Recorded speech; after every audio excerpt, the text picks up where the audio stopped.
Hi, everyone, and welcome to another episode of M365 Voice. I'm Antonio Mayo, and we've got Sarah.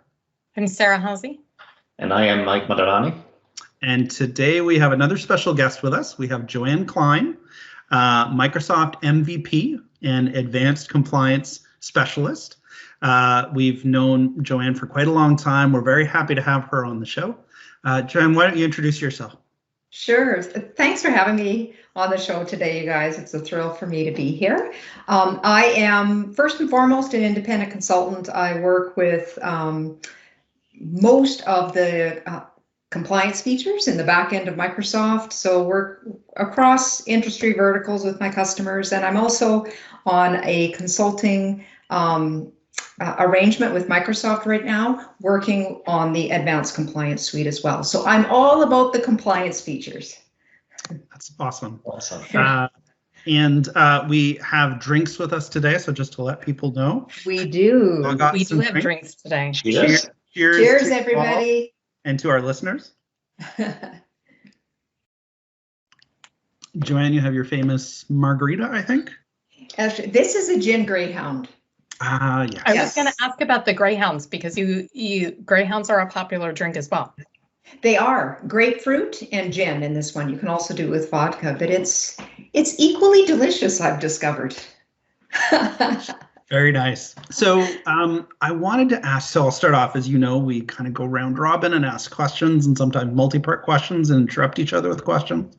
I wanted to ask if you could tell us a little bit about your role at Microsoft. So that's fairly new. And yes. I think many of us in the community were excited to see you join Microsoft, especially on the compliance front, because you've got a lot of great expertise there, and we love seeing that go to Microsoft. Can you tell us a bit about what you're doing there?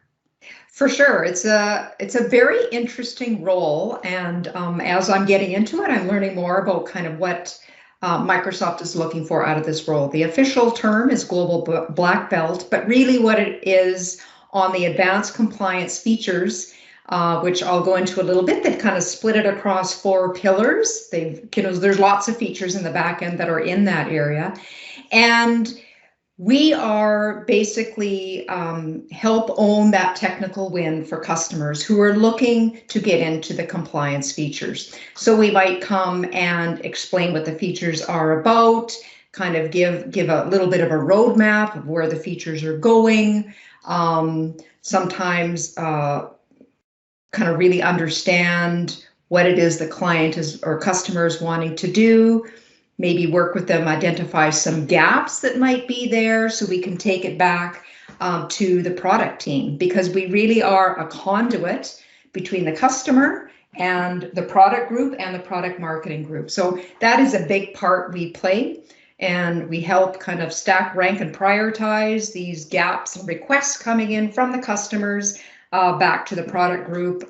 So it's really a good way of getting the concerns of the customer kind of right in front of the product group's eyes. So for that, I'm, learning all about the different products, which is a lot. And even though I do specialize on some within there, but I should be able to speak to most of the products in the back end in the compliance area, which, as you know, is quite a few things. So for sure, there's a steep learning curve even for me. And I was in the compliance area almost exclusively before I came in, but I really focused in on specific areas with the customers that I work with. So just getting used to the environment.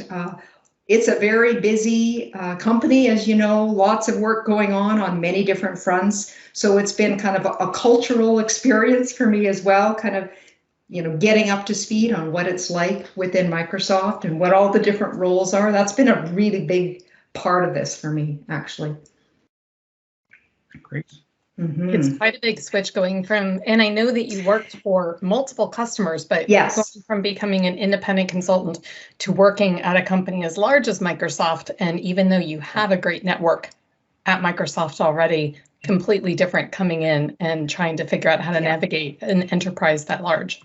It absolutely is. And I have about 4 or 5 of my own customers, and I still do, in addition to this, smaller ones.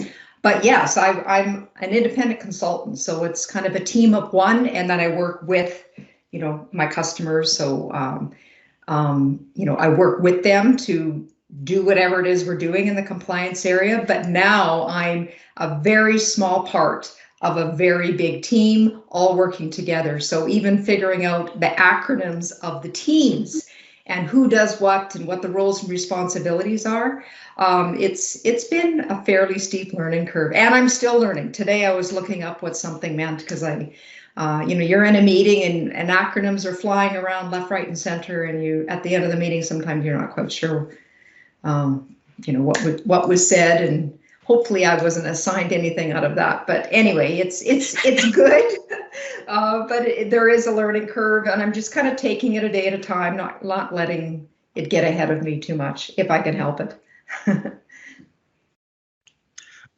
Well, we often like to jump in with, but I'll let my podcast mates jump in with questions first before I do, if you guys have I'm going to do something completely unprecedented. I'm going to back up and say, Mike, why don't you go first? Thank you. We always tend to kind of fight, and then we ask multiple mini questions before we ask the main one. So okay. Yeah, absolutely.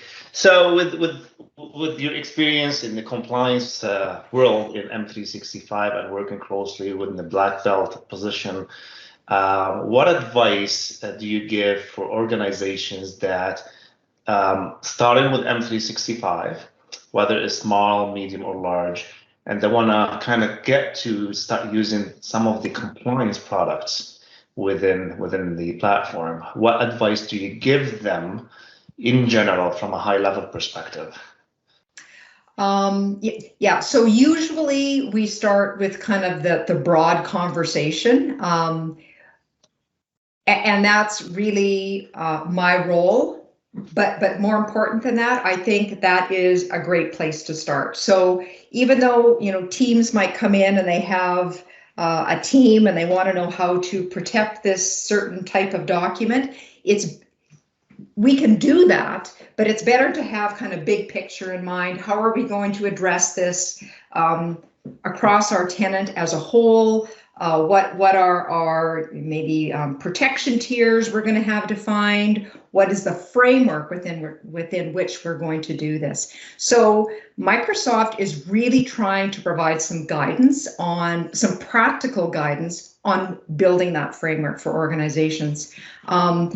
I know Erica Tell is on the product marketing team for compliance, and great, fantastic role for her. And she's really trying to put some guidance together for customers so they can kind of know where to start. I don't know, you could call it a playbook, you can call it a framework, you can call it the 10 steps to get you there, whatever you call that, kind of build that foundation and then work up from that. So by the time you get to your team and you're sharing files within your team, you've already got the framework, and then you can start kind of based on the capabilities of Microsoft at the time, what are we going to implement to help us either mitigate some risk or apply some control, whatever it is you're trying to do with your content.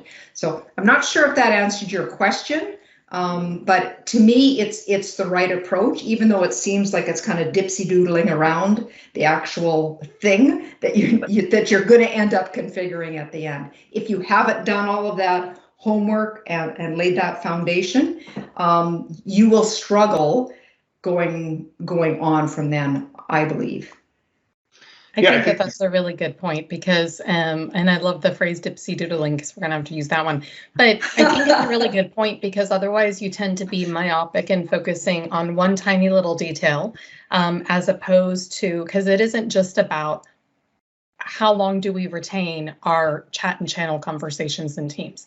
That has to be part of a much larger conversation about what is it that we're after, what are we going to do, how much risk are we looking to be able to handle or mitigate and things like that. Yes. So one of the things that I think is interesting is coming at it from a large enterprise perspective. If you're going to go down the path of doing automated classification, that's fantastic. Many organizations, though, also rely heavily on end users to be able to apply sensitivity labels to their own emails and documents. Mm-hmm. And it's something Antonio and I have talked about quite a bit on this podcast and in other things that we've done, that it can be really hard because your solution is only as good as your end users all understand what your labels are and when to use them appropriately. What guidance do you like to give your customers, practical high-level guidance about how to run an education process or program around your sensitivity labels to make sure that your users understand them? I 100% agree with you. First and foremost is to make sure the decision makers and the executive sponsors understand how important the end users' engagement and understanding of what it is you're rolling out is in the grand scheme of things. That's the ball game right there. If they aren't aware of what your classification system is and why they're being asked to do it, you can throw all the automation and technology that you have on that problem, and there's still going to be gaps in there that are missed. So that's kind of thing one. And then is kind of layering on what options are available to you. License is going to come into the picture because generally speaking, as soon as you bring in automation into the picture, your licensing level goes up. So it's the cost sometimes of more compliance or being more compliant. So you want to try to leverage and lean on that automation as much as you possibly can. And then there's little bits and pieces all over the place that you can do as well to kind of inform users in the moment when they're working with the content. DLP policy tips is one. A link on the sensitivity labels for find out more or whatever the word is, to link to some larger governance, compliance, I don't know what you want to call it, probably not compliance because that's not a word that end users can relate to. Yeah, but and put all kinds of things on how you're going to control, maintain your tenancy, your environment in terms that are going to resonate and make sense with them. So, not written in records management speak or in privacy risk officer speak, but in words that will resonate with, an information worker at large. So, a few things you can do. Not any one of them is going to solve the problem, but I think you got to come at it from a bunch of different angles. But I was talking to somebody earlier today. So security and privacy is everybody's responsibility. It's not just a team on the org chart, it's everybody. And the sooner organizations can kind of realize that and get in front of it, I think the better off that they'll be. So staying on the theme of large organization, let's say. Yeah. Let's say you've got, you've had that large discussion, right? That broader discussion about your security and compliance roadmap and where you want to end up and so on. Yeah. When you work with organizations that want to deploy the compliance capabilities at scale, keep in mind Microsoft has a particular definition around what compliance is, right? And it's a fairly broad, kind of become a nebulous term, depending on who you talk to. When organizations want to deploy some of these capabilities at scale, what type of suggestions or recommendations do you have, or what kind of challenges do you see organizations running into, right? And if just to focus that a little bit, when you look at things like, let's say, retention labels that you want to deploy at scale, or sensitivity labels, MIP, that you want to deploy at scale, some of the other capabilities, what are your thoughts about challenges you run into when trying to deploy this across a large organization? Lots of people, lots of content, lots of sites, lots of teams. I'll answer this a couple fold. One is I understand the difficulty in doing that. It is extremely challenging for organizations to be able to do this at scale. Like any large organization, their data landscape is complicated. And so I think Microsoft's answer to that, and I think any tool that's trying to lay on top of that has to rely on automation, machine learning to help some. But even at that, I don't think the products have caught up with the demand that's out there right now with the way the modern workplace is going, right? Like content is being produced all over the place. Records managers are freaking out because this is getting out of our control.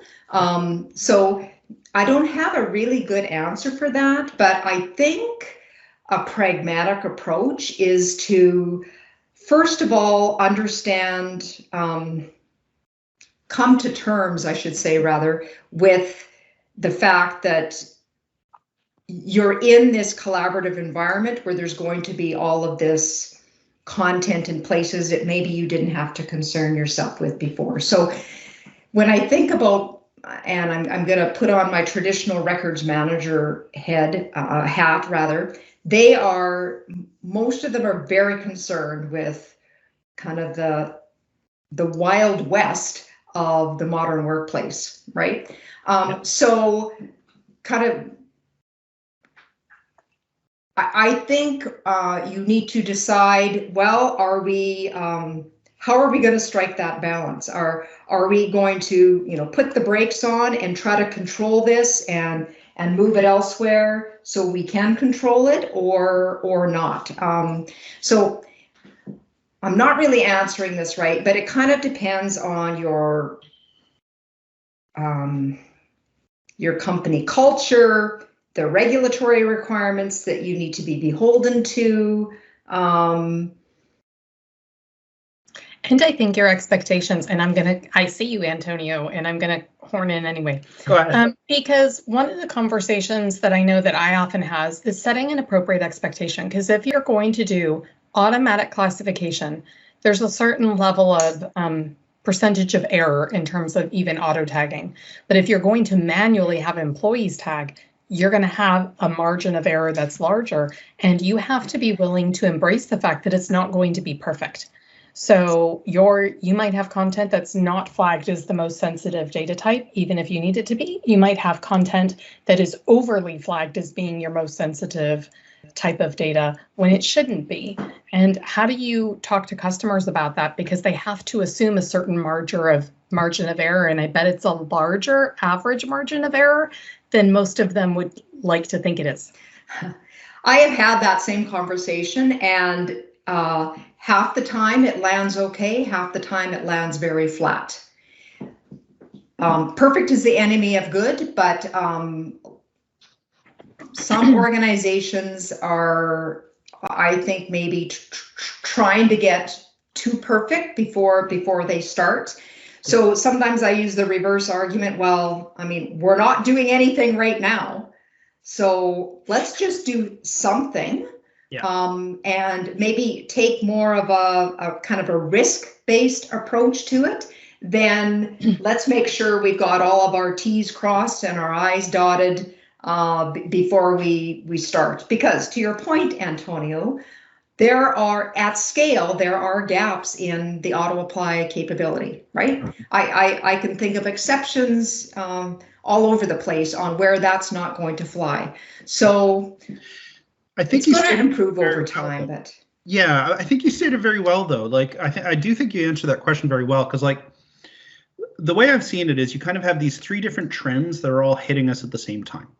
So you've got this trend of records management being modernized, right? We're coming from the old school requirements of DoD 5015-2, moving into ICA Module 2, moving into other, universal RMS and some of the more, I'll say, modern approaches that are not necessarily yet ratified as a standard, but we're getting there. We're getting there. So you've got that trend. Yeah. You've got this other trend of collaboration and remote work, where many of us are now working remotely, and we want to be able to collaborate better on our content. And then the third one is you've got this notion of zero trust that's hitting us as well. Right? Organizations wanting to move to a model of zero trust where you're validating identities and devices and policies and data and applications. And through that, you're enabling people to work in ways that we didn't used to, right? I can work on my home PC, I can work on my work PC, on my phone, on my tablet, in a coffee shop, at home, everywhere. So those three things, with people creating content everywhere, all kinds of content. I don't think the technology has necessarily caught up to that. No. From a compliance perspective at scale. Like, I think it's really good. Yeah, I completely agree. And it's funny you say that, because I was just talking to somebody about zero trust this morning. And in addition to that, if you talk about the phrase security and compliance, they're often said together. But of those two, the security vertical, we'll call it, is much more mature in the fact of they've got deeper technology expertise in most organizations. They've got fairly well-refined processes and tools. On the compliance side, although records management and the compliance school of thought and body of knowledge has been around for decades, within the modern workplace and the tooling, that is fairly new and is quite a bit behind the security side.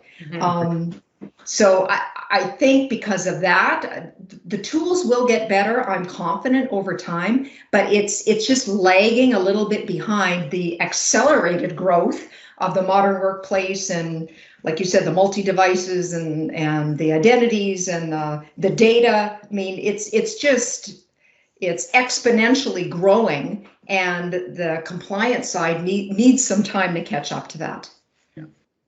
Absolutely. And I think the zero trust does not only talk about the devices and the security and the multiple identities. It's more, and I think you've talked about it a bit yourself, it's all about how do I trust the users that can classify and tag the content properly.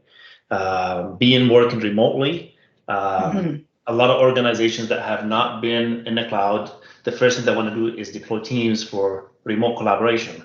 Then records managers and the IM world will come in play and say, wait a second, how can I make sure the content you're uploading into Teams is compliant? How can I apply the records management and the file plan to it and automate that? Yes, I do have traditionally, because I am a large organization, I had all those IMs and the file plans. How can I take that file plan and apply it into M365? And knowing that the users only live in Teams, how can I get the users out of Teams to go tag it if I don't have auto apply for retention labels? So you're saying you don't have auto apply because of a license? No, because of how let's assume you have an E5 license, right? But you don't have a SharePoint syntax. And people are organizations that start with Microsoft Teams as the place for collaboration. And if you don't have SharePoint syntax, how do you auto tag documents in Teams? It doesn't happen. You have to get out of Teams. How do I even manually tag documents in Teams? Because I can't even do that yet with custom metadata columns. Right. So yeah, that's a great point. Like, if people are storing documents in Teams, to tag that, I have to go to open in SharePoint. And then open the thing there, and it's just what some people are willing to do. It is. So no, that a good point. So I'm just blue skying ideas. You could default everything on that team to have something, and then just force them to go over when it's a change. Is that great? No, it isn't. Maybe it's what you do to start with and then kind of build on that. I don't know. There's no good answer for that. I know auto apply. If you could make it dependent on metadata, could maybe fill that gap, but you can't. We've talked about this before. Auto apply labels. Once it's set, it's set. I believe, unless there's a difference on there if it's a shorter retention period. But yeah. So I mean, yes, there are gaps, but I think we need to speak up. And if there is requirements, and that's where the modern workplace and the compliance needs are basically butting heads with each other. You know, I'm going to bring this up with some people tomorrow and say, you know, are we thinking about this? Because if we're telling people to go to Teams, and I forget what they call Teams, their workplace hub or something. I mean, you're supposed to be able to go in there and stay there all day and share your files and chat and do your work, right? But that should also include the compliance aspect of that as well. So point taken, it's a gap, I believe. And for your average knowledge workers, it's tough enough, right? Because we all work in teams every day. We love working in teams, but I sigh inwardly every time I have to have a conversation about, yes, you can apply a sensitivity level to a team or a SharePoint site, but then that doesn't necessarily automatically tag all of the documents that you would share in that team. And oh, by the way, the documents that you share in a chat or a channel conversation in Teams isn't actually stored in Teams, it's actually stored in SharePoint or OneDrive. Well, get it, right? And it's great functionality, but it can be very difficult to try and explain that to the users. And I'm sorry, but it's an even bigger problem than what we used to have 10 or 15 years ago when we'd be having conversations about getting them to apply metadata in the first place. And it's still just as hard a conversation today. So I think it's interesting, and I love the fact that you separated security and compliance, because in many of the organizations that I talk with, it isn't security and compliance. You have your security department, your compliance department, exactly as you said, Joanne. They might not even be, they're overlap frequently in what they think. They might not be fully aligned on even what they think. And now you need a program to be able to drive this. And who's driving the bus? Is it security? Is it compliance? Or is it the workforce component where people are actually touching the Office 365 tools? What are you seeing when you talk to customers about who drives that bus? Is it security? Is it compliance? Or is it the Office 365 or Microsoft 365 owners? I mean, I see it all over the map, but I would probably say it's moving. It used to be more security, but I think compliance, risk, privacy are really kind of having a prominent place at the table now, and they're kind of driving the conversation and really trying to understand, okay, we're in this tenant, teach me about what we can control across our environment. So I see it kind of moving and switching over to compliance. Unfortunately, I also see IT having a sometimes inordinate amount of influence on some of these programs. And the danger in that is they don't have the experience typically of these, security, privacy, compliance, risk areas. And I always give this example. If you ask an Exchange administrator how to put a hold or preserve content in an Exchange, they will tell you a litigation hold every time. So you got to back up from the problem and, educate yourself on what is the new capabilities. And ideally, IT is just kind of a supporting role to help facilitate and implement what those security and compliance teams are really needing. That's a great point. I still see IT teams sometimes saying that, yeah, these other teams don't really make good IT decisions. And it's like, it's not your place to decide on the tool used to implement certain compliance controls or even security controls for them. So, yeah, that's right. Yeah, absolutely. It really does need to be kind of we need to get away from these silos of teams that focus on very specific things and work more collaboratively across these teams to decide the right tool to use for the right requirement. Yeah. For sure. I think that's where true success comes in, is getting that team together, making sure everybody kind of knows we're in this together. We need to figure this out.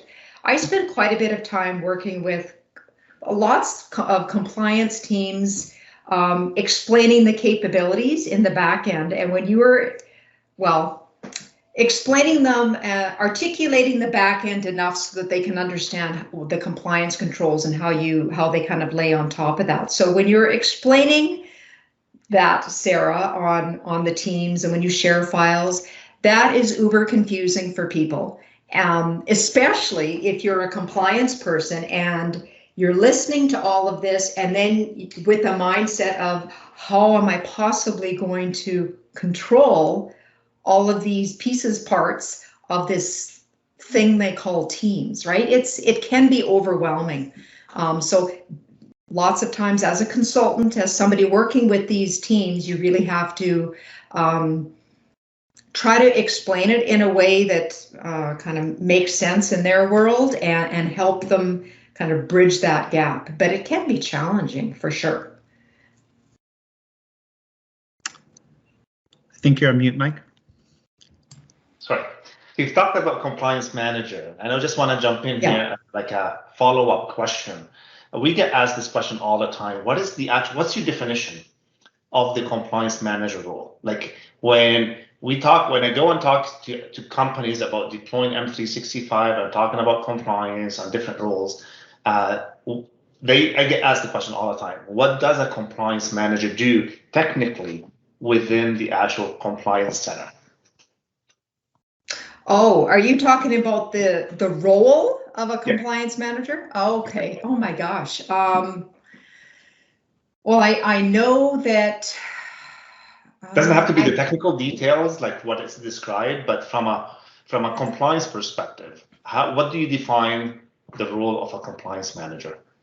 Well, I would say they have a good understanding of information protection and information governance as a whole, and how you're using those controls to implement your data classification and the controls you have for each one of those, whether they be manual controls or technical controls.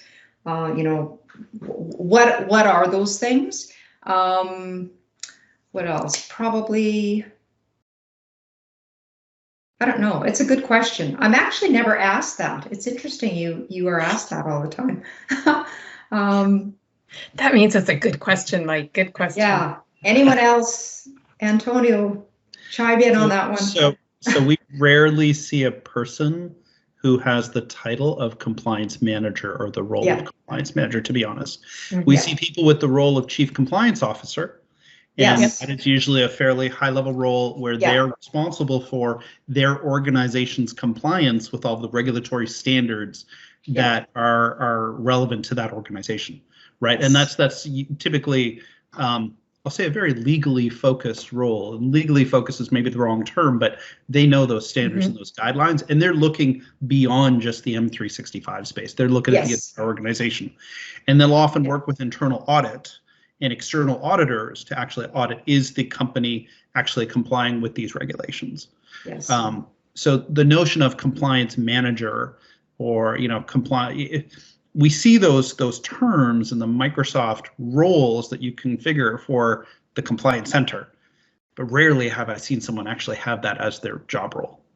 Right? But oh my goodness, is it ever important to have that conversation, which I'm going to take it, Joanne, back to where you started, which is you need to have that macro level conversation first, because I think it all comes down to who's going to make the decisions about what types of protections you're putting in place. Are you going to use default labels? What are they going to be? What are your default retention periods? And if you don't have someone who conveniently has the title of compliance manager, what's the RACI, right? Who's responsible? Who's accountable, who's consulted, and who's informed, and who owns, is accountable for that decision point. And I know that that's something that we talk about. Is it security, data privacy? Is it IT? Who owns the decision point, and who's going to have input on that decision point? So important to define, write down, and have governance around that's pragmatic, so that you know who's making the call. Because otherwise you could spend 6 months talking about it without ever coming to a decision. Yes, I see that a lot, is that conversation never happened. And you get into the throes of the project and you're knee deep in details, and you need that decision maker at the end of the day, because sometimes there are compromises to be made. And for now, maybe we're going to do this, but we might, look at this 6 months, a year down the road, and the decision may be different at that time. But and you're going to get people pushing back on rolling out some of those solutions. And you need to have that decision maker that's going to step up and say, nope, we as an organization decided we are going to do this. Yes. And do this. And that's all. Right. Compromise is, of course, important, but. Yeah, for sure. I worked at a a financial services company as an independent consultant, and they were excellent with knowing who the decision maker was. They'd get the right people in the room. Let's make an informed decision. And it's never black and white. It's rarely black and white. There's shades of gray, but they always had somebody, okay, I've heard everything. We're taking option C. And then we went forward, and it was that clarity and that firm decision was most helpful. And ironically, that company had made such good gains on their compliance score and the security score over time. And I mostly attribute it to their clear decision-making tree. Yeah. Yeah, completely agree. That's so important to rolling these tools out. Yeah. You know, whether you make the right decision or the wrong decision sometimes isn't as important as making a firm decision and moving ahead. Yes, so much so, and that's consistent. Because one of the things that I have to say to people again and again, and it always comes down to I started my career as a technical writer, and I'm like, you should have the same definition for your sensitivity labels every single place in your company where they're mentioned. But there are a lot of companies who don't even have that level of consistency.